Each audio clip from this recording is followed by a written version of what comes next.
जब परमेश्वर ने आदम को बनाया तो उसने उसे कोई नौकरी का आवेदन पत्र नहीं दिया।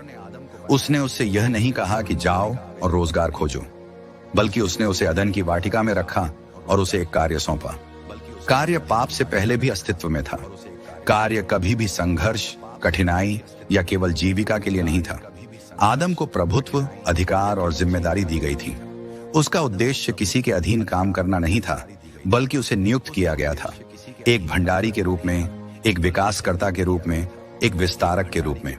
लेकिन आज की दुनिया को देखिए, हमें बचपन से ही सिखाया जाता है कि स्कूल जाओ, अच्छे अंक लाओ, एक स्थिर नौकरी खोजो और फिर रिटायर हो जाओ।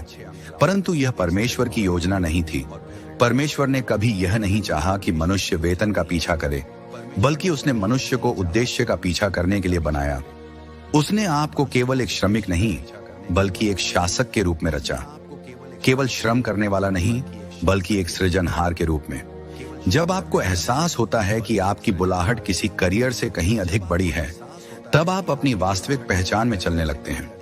शत्रु ने बहुतों को धोखे में डाल दिया है कि सुरक्षा वेतन से आती है, कि जीविका किसी नियोक्ता के हाथ में है। लेकिन पहले मनुष्य को वेतन नहीं दिया गया था, बल्कि उसे एक कार्य सौंपा गया था। यही सिद्धांत आज भी लागू होता है। परमेश्वर ने आपको इस दुनिया में नौकरी पाने के लिए नहीं भेजा, बल्कि आपको भेजा गया है एक विशेष उद्देश्य के लिए। आप केवल रोजगार खोजने के लिए नहीं, बल्कि परमेश्वर द्वारा दिए गए कार्य को पूरा करने के लिए यहाँ हैं। दुनिया हमें सिखाती है कि नौकरी ही सफलता की कुंजी है, लेकिन परमेश्वर कहता है कि पहले उसके राज्य को खोजो और उसकी धार्मिकता को, और ये सब चीजें तुम्हें दी जाएंगी। मत्ती 6:43। दुनिया कहती है कि जीविका के लिए नौकरी जरूरी है, लेकिन परमेश्वर कहता है कि मैं यहोवा यिरे हूं, जो तुम्हारा प्रदाता हूं। संसार की व्यवस्था श्रम, वेतन और प्रयास पर आधारित है, लेकिन परमेश्वर का राज्य विश्वास, बुलाहट और अलौकिक प्रावधान पर टिका हुआ है। यीशु के जीवन को देखिए, उन्होंने कभी किसी को नौकरी के लिए आवेदन करने के लिए नहीं कहा। जब उन्होंने पतरस, याकूब और यूहन्ना से मुलाकात की, तो वे मछुआरे थे जो जीविका कमाने के लिए मछली पकड़ते थे। लेकिन यीशु ने उन्हें बेहतर मछली पकड़ने का काम नहीं दिया, बल्कि उन्हें एक दिव्य कार्य के लिए बुलाया। मेरे पीछे आओ और मैं तुम्हें मनुष्यों का मछुआरा बनाऊंगा। मत्ती 4:19। उन्होंने उनके ध्यान को नौकरी से मिशन की ओर मोड़ दिया, रोजगार से नियुक्ति की ओर। लेकिन आज लोग करियर के पीछे भागते हैं, उद्देश्य के पीछे नहीं। वे नौकरी में सुरक्षा ढूंढते हैं, लेकिन अपनी पहचान मसीह में नहीं पाते। लेकिन नौकरी आपका अंतिम उद्देश्य नहीं है। परमेश्वर ने आपको केवल जीविका कमाने के लिए नहीं बनाया, बल्कि आपको एक दिव्य कार्य सौंपा है। नौकरी और बुलाहट के बीच अंतर यह है कि जब आप नौकरी खोजते हैं तो आप मनुष्यों पर निर्भर होते हैं। जब आप परमेश्वर का राज्य खोजते हैं तो आप परमेश्वर पर निर्भर होते हैं। जब आप नौकरी खोजते हैं तो आप अर्थव्यवस्था की स्थिति से चिंतित होते हैं। जब आप परमेश्वर के राज्य को खोजते हैं तो आप अलौकिक प्रावधान में चलते हैं। जब आप नौकरी खोजते हैं तो आप दूसरों से प्रतिस्पर्धा करते हैं। जब आप परमेश्वर का राज्य खोजते हैं तो वह आपके लिए अवसर बनाता है। आप केवल नौकरी खोजने के लिए नहीं, बल्कि एक बुलाहट को पूरा करने के लिए पैदा हुए हैं। दुनिया कहती है कि नौकरी खोजो, लेकिन परमेश्वर कहता है कि पहले मेरे राज्य को खोजो और बाकी सब चीजें तुम्हें दी जाएंगी। प्रश्न यह है, आप किसकी आवाज सुनेंगे? नौकरी अस्थायी है, लेकिन आपकी बुलाहट अनंत है। बहुत से लोग अपने जीवन का अधिकांश भाग उन पदों के पीछे भागते हुए बिताते हैं जो एक क्षण में उनसे छिन सकते हैं। लेकिन परमेश्वर का बुलावा आपके जीवन पर स्थायी है। यह न तो शेयर बाजार पर निर्भर करता है, न ही किसी कंपनी की सफलता पर, और न ही आपकी योग्यताओं पर। जब परमेश्वर ने मूसा को बुलाया तो वह किसी नेतृत्व पद के लिए आवेदन नहीं कर रहा था। वह नौकरी नहीं खोज रहा था, बल्कि अपने अतीत से भाग रहा था। लेकिन परमेश्वर ने उसकी योग्यता को नहीं, बल्कि उसके उद्देश्य को देखा। जब दाऊद का अभिषेक किया गया तो वह किसी महल में नहीं था, बल्कि भेड़ों की देखभाल कर रहा था। वह नौकरी नहीं खोज रहा था, लेकिन अपनी बुलाहट में पहले ही चल रहा था, भले ही लोग उसे पहचान नहीं रहे थे। आज बहुत से लोग अपनी सुरक्षा वेतन में ढूंढ रहे हैं, परमेश्वर की प्रतिज्ञा में नहीं। वे अपनी पहचान इस बात से तय करते हैं कि वे क्या करते हैं, न कि इस बात से कि वे मसीह में कौन हैं। लेकिन नौकरी तो आती जाती रहेगी, बुलाहट स्थायी है। यीशु स्वयं पारंपरिक अर्थों में किसी नौकरी में नहीं थे। वे न तो रोमी सरकार के कर्मचारी थे और न ही धार्मिक संस्थाओं द्वारा नियोजित थे। फिर भी उन्होंने इतिहास का सबसे महान कार्य पूरा किया। पौलुस, जो पहले एक प्रतिष्ठित फरीसी था, उसने अपनी नौकरी और प्रतिष्ठा को छोड़ दिया ताकि वह परमेश्वर की बुलाहट को पूरा कर सके। उसने कहा, मसीह यीशु मेरे प्रभु को जानने की उत्तमता के कारण मैंने सब कुछ हानि समझा। फिलिप्पियों 3:8।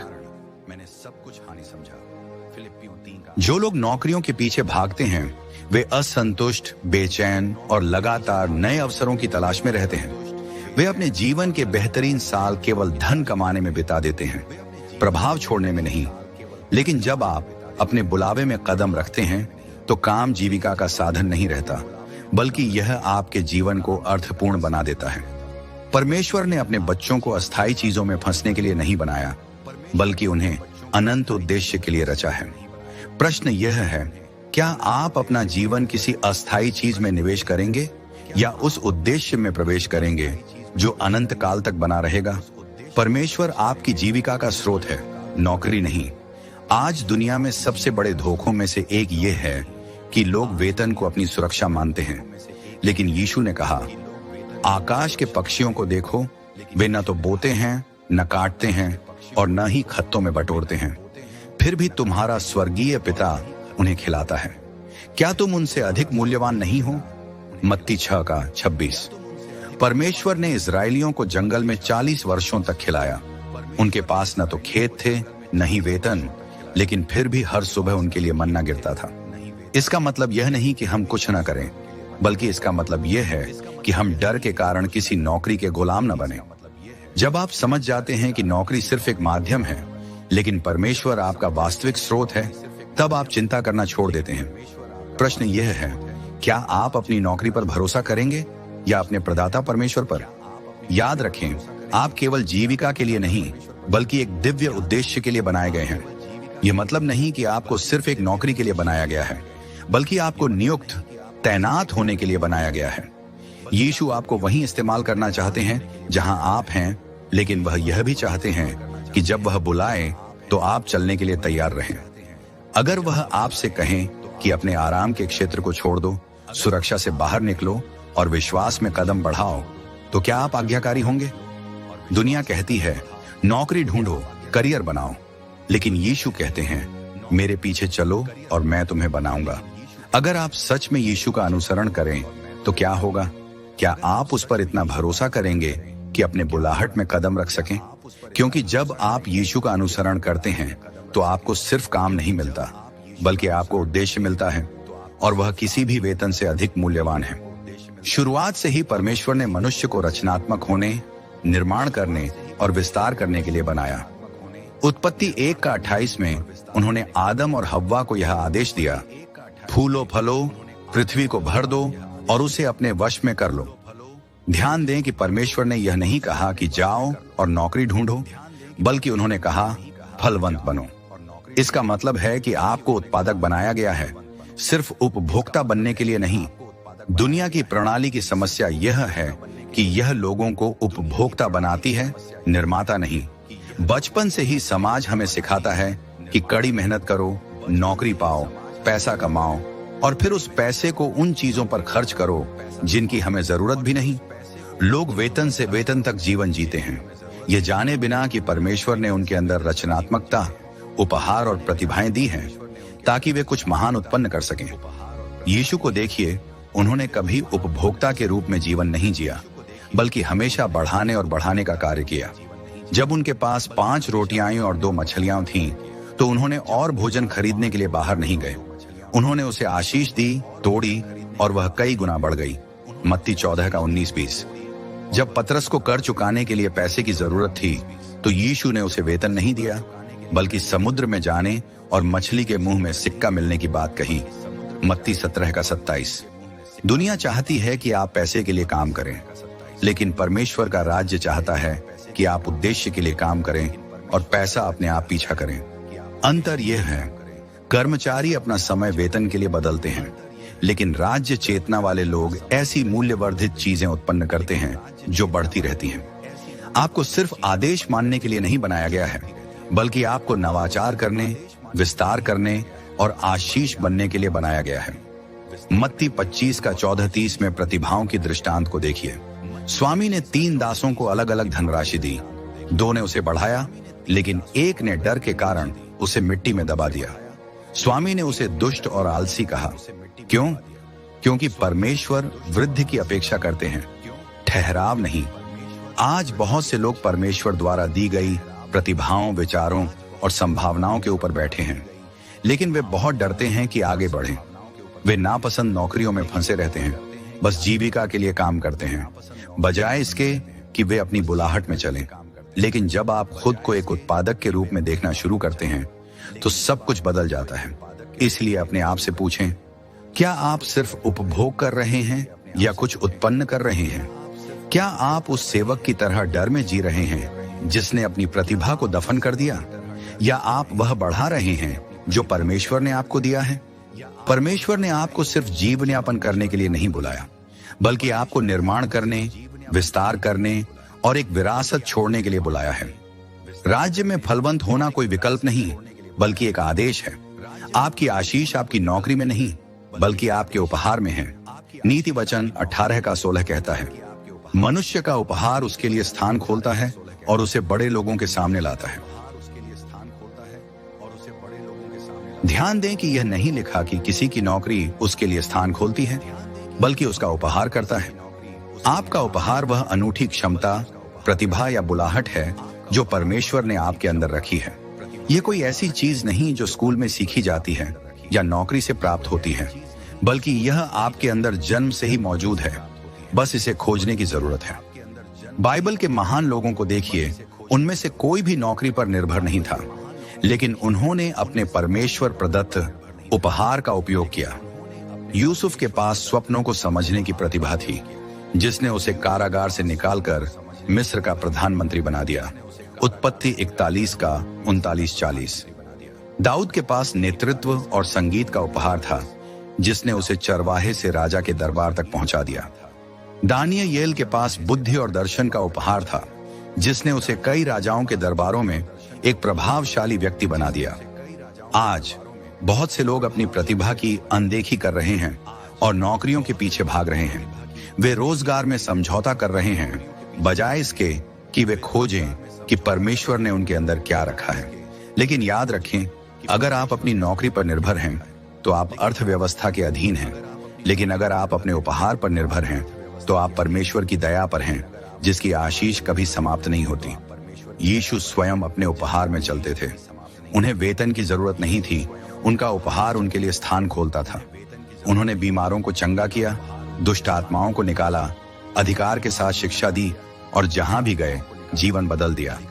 अगर आप अपने परमेश्वर प्रदत्त उपहार में चलेंगे, तो आजीविका अपने आप आएगी। आपको पैसे के पीछे भागने की जरूरत नहीं, बल्कि पैसा आपके पीछे भागेगा। इसलिए खुद से पूछें, क्या आप अपने उपहार का उपयोग कर रहे हैं या उसे गाड़ रखा है? दुनिया कहती है नौकरी ढूंढो, लेकिन परमेश्वर पूछते हैं, तेरे हाथ में क्या है? यूसुफ ने मिस्र की अकाल की समस्या हल की, दानियेल ने राजा के स्वप्न की व्याख्या की और दाऊद ने गोलियत को हराया। इसी तरह दुनिया समस्याओं से भरी हुई है, लेकिन आपके अंदर परमेश्वर का समाधान है। Stop waiting. अगर आप परमेश्वर की बुलाहट में चलना शुरू करेंगे, तो दरवाजे अपने आप खुलेंगे, जो कोई नौकरी आवेदन कभी नहीं खोल सकता। परमेश्वर की आशीष आपकी नौकरी से बड़ी है। नीति वचन 10 का 22 कहता है, यहोवा की आशीष ही मनुष्य को धनी बनाती है और उसमें कोई दुख नहीं होता। यूसुफ, दाऊद, दानियेल, अब्राहम और इसहाक को देखिए, वे सभी परमेश्वर की आशीष के कारण समृद्ध हुए, न कि नौकरी के कारण। इसलिए चिंता छोड़ो, वेतन नहीं, परमेश्वर की उपस्थिति का पीछा करो, क्योंकि जब आप परमेश्वर की योजना में चलते हैं, तो आपके पास हमेशा अधिक से अधिक होगा। मनुष्य को राज्य करने के लिए बनाया गया है, नौकर बनने के लिए नहीं। परमेश्वर ने उत्पत्ति 1 का 26 में कहा, आओ हम मनुष्य को अपने स्वरूप में, अपनी समानता में बनाएं और वे प्रभुता करें। ध्यान दें कि यहाँ प्रभुता करें कहा गया है, न कि नौकरी खोजें। परमेश्वर ने कभी नहीं कहा कि मनुष्य को बस कर्मचारी बनना है, बल्कि उसने मनुष्य को शासन करने के लिए बनाया है। शैतान यह बात जानता है और इसलिए उसने पीढ़ी दर पीढ़ी लोगों को केवल जीविका चलाने की मानसिकता में फंसा दिया है। वह आपको यह विश्वास दिलाना चाहता है कि जीवन केवल काम करने, बिल चुकाने और एक दिन रिटायर होने तक सीमित है। लेकिन परमेश्वर ने आपको इससे कहीं अधिक के लिए बनाया है। उसने आपको अधिकार और प्रभुत्व के लिए रचा है। आदम को देखिए, परमेश्वर ने उसे अदन की वाटिका में केवल काम करने के लिए नहीं रखा, बल्कि उसे सृष्टि का प्रबंधक और अधिपति बनाया। यूसुफ को देखिए, वह सदा दास नहीं रहा, बल्कि कारागार से निकलकर मिस्र के महल में राज्य करने लगा। दाऊद को देखिए, वह एक चरवाहा था, लेकिन उसे सदा दूसरों के आदेश मानने के लिए नहीं बनाया गया था। वह राजा होने के लिए अभिषिक्त किया गया था। परमेश्वर के राज्य में आप मजदूरी के दास नहीं हैं, बल्कि उसकी प्रतिज्ञाओं के उत्तराधिकारी हैं। यीशु नौकरी देने नहीं आए थे, बल्कि राज्य को पुनर्स्थापित करने आए थे। प्रकाशित वाक्य 5:10 में लिखा है, उसने हमें हमारे परमेश्वर के लिए राजा और याजक बनाया है और हम पृथ्वी पर राज्य करेंगे। इसका अर्थ यह नहीं कि आपको अपनी नौकरी छोड़ देनी चाहिए, लेकिन आपको अपनी मानसिकता बदलनी होगी। मजदूर की तरह मत सोचो, राजा की तरह सोचो। सिर्फ गुजारा करने के लिए मत जियो, बल्कि परमेश्वर की दी हुई दृष्टि के अनुसार जियो। क्योंकि जब आपको पता चल जाएगा कि आप राज्य करने के लिए बनाए गए हैं, तो आप कभी भी नौकरी खोने के डर में नहीं जिएंगे। राज्य की मानसिकता बनाम संसार की मानसिकता। संसार कहता है कि पैसा कमाने के लिए काम करो, लेकिन परमेश्वर का राज्य कहता है कि उद्देश्य के साथ राज्य करो। आज मैं आपसे पूछता हूं, क्या आप मजदूर की तरह जी रहे हैं या राज्य के उत्तराधिकारी की तरह? क्योंकि परमेश्वर ने कभी नहीं कहा कि नौकरी खोजो, उसने कहा कि प्रभुता करो। नौकरी अस्थायी है, लेकिन उद्देश्य शाश्वत है। नौकरी कभी भी छिन सकती है। कंपनियां बंद हो जाती हैं, अर्थव्यवस्थाएं गिर जाती हैं, पद समाप्त कर दिए जाते हैं। जो लोग केवल नौकरियों पर निर्भर रहते हैं, वे डर में जीते हैं। नौकरी छूटने का डर, बेरोजगार होने का डर, जरूरतें पूरी न होने का डर। लेकिन जो लोग उद्देश्य में चलते हैं, वे स्थिर होते हैं। यूसुफ के पास नौकरी नहीं थी, फिर भी उसका उद्देश्य उसे महल तक ले गया। उत्पत्ति 30:9-41। दानियेल की नौकरी बदलती रही, लेकिन उसका प्रभाव कभी कम नहीं हुआ। दानियेल 6। पौलुस पहले एक फरीसी था, लेकिन जब उसने यीशु को जाना तो उसने अपनी नौकरी नहीं, बल्कि अपनी बुलाहट को अपनाया। फिलिप्पियों 3:7। नौकरी वेतन देती है, लेकिन उद्देश्य संतोष देता है। नौकरी समाप्त हो सकती है, लेकिन बुलाहट जारी रहती है। यही कारण है कि जो लोग केवल नौकरियों के लिए जीते हैं, वे रिटायरमेंट के बाद खोए हुए महसूस करते हैं। वे सालों तक एक ऐसी प्रणाली के लिए काम करते हैं जो उन्हें कभी सच्ची संतुष्टि नहीं देती। परंतु जब आप अपने उद्देश्य में चलते हैं, तो आपको कभी रिटायर होने की आवश्यकता नहीं होती। यीशु के पास कभी कोई नौकरी नहीं थी, लेकिन उन्होंने अपने उद्देश्य को पूरा किया। उन्होंने कहा, मेरा भोजन यह है कि मैं अपने भेजने वाले की इच्छा को पूरा करूं और उसके काम को समाप्त करूं। यूहन्ना 4:34। उनकी संतुष्टि धन से नहीं, बल्कि अपने कार्य को पूरा करने से मिली। सफलता का वास्तविक मापदंड संसार सफलता को पदवी और वेतन से मापता है, लेकिन स्वर्ग आज्ञाकारिता और प्रभाव से। क्या आप केवल तनख्वाह के लिए काम कर रहे हैं, या उस उद्देश्य में चल रहे हैं जिसके लिए परमेश्वर ने आपको बनाया है? क्योंकि एक दिन नौकरियां खत्म हो जाएंगी, लेकिन जो कुछ आपने परमेश्वर के राज्य के लिए किया, वह सदैव रहेगा। परमेश्वर आपको नौकर नहीं, सुलझाने वाला बनाना चाहता है। यूसुफ ने मिस्र के अकाल का समाधान दिया, इसलिए वह प्रधानमंत्री बना। उत्पत्ति 41:39-40। दानियेल ने राजा के स्वप्न का अर्थ बताया, इसलिए वह प्रधान सलाहकार बना। दानियेल 2:48। दाऊद ने गोलियत की समस्या को हल किया, इसलिए वह राजा बना। 1 शमूएल 17:50-51। संसार कहता है, नौकरी कहां मिलेगी, लेकिन परमेश्वर कहता है, समस्या क्या हल कर सकते हो? यीशु स्वयं महानतम समाधान करता थे। जब लोग खो गए थे, वह उद्धार लेकर आए। जब लोग भूखे थे, उन्होंने भोजन बढ़ाया। जब लोग बीमार थे, उन्होंने चंगाई दी। इसीलिए उन्हें किसी पद की आवश्यकता नहीं थी। वे जहां भी गए, राज्य उनके साथ चला। आज मैं आपसे पूछता हूं, क्या आप नौकरी की तलाश कर रहे हैं या किसी समस्या का हल देने के लिए तैयार हैं? क्योंकि संसार उसी को ऊपर उठाता है जो समस्याओं का समाधान लाता है। परमेश्वर ने आपको नौकरी के लिए नहीं, राज्य करने के लिए बुलाया है। संसार कहता है रोजगार खोजो, लेकिन परमेश्वर कहता है जो मैंने तुम्हारे हाथों में दिया है उसे देखो। आपके भीतर एक ऐसा वरदान है जो आपकी जीविका चला सकता है। नीति वचन 18:16 कहता है, मनुष्य का वरदान उसके लिए स्थान खोलता है और उसे बड़े लोगों के पास पहुंचाता है। यूसुफ का वरदान उसके लिए महल के द्वार खोलता है। दाऊद का वरदान उसे राजा बनाता है। दानियेल का वरदान उसे साम्राज्यों के शासकों के पास बैठाता है। नौकरी सीमित है, लेकिन परमेश्वर का आशीर्वाद असीमित। नीति वचन 10:22 कहता है, यहोवा की आशीष ही मनुष्य को धनवान बनाती है और वह इसके साथ कोई दुख नहीं जोड़ता। देखें, अब्राहम धनवान हुआ क्योंकि परमेश्वर ने उसे आशीष दी। उत्पत्ति 13:2। इसहाक अकाल में भी समृद्ध हुआ क्योंकि परमेश्वर ने उसे आशीष दी। उत्पत्ति 26:12। सुलेमान ने कभी धन के लिए प्रार्थना नहीं की, लेकिन उसने ज्ञान मांगा और परमेश्वर ने उसे सबसे धनी व्यक्ति बना दिया। 1 राजा 3:13। निष्कर्ष, यीशु ने कहा, पहले परमेश्वर के राज्य और उसकी धार्मिकता की खोज करो तो ये सब वस्तुएं तुम्हें दी जाएंगी। मत्ती 6:43। आपकी बुलाहट आपका इंतजार कर रही है। अब समय आ गया है उसमें प्रवेश करने का। प्रभु आप सबको आशीष करें।